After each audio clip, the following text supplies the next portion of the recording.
¿Y la familia vivía la política? ¿Se hablaba de política? Sí, sí, ya estaban muy interesados.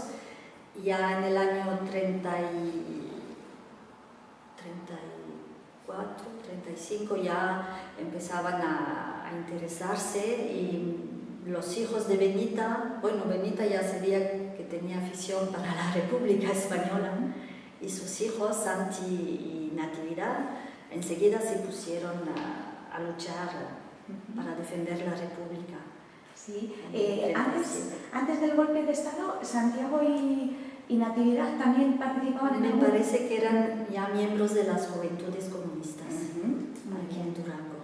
Sí. ¿Y tanto el abuelo como la abuela, los dos eran comunistas también?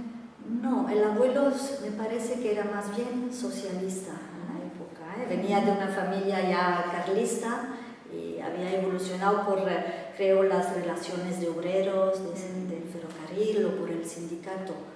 Y la abuela me parece que tenía más ya ideas más a izquierda aún, más comunistas.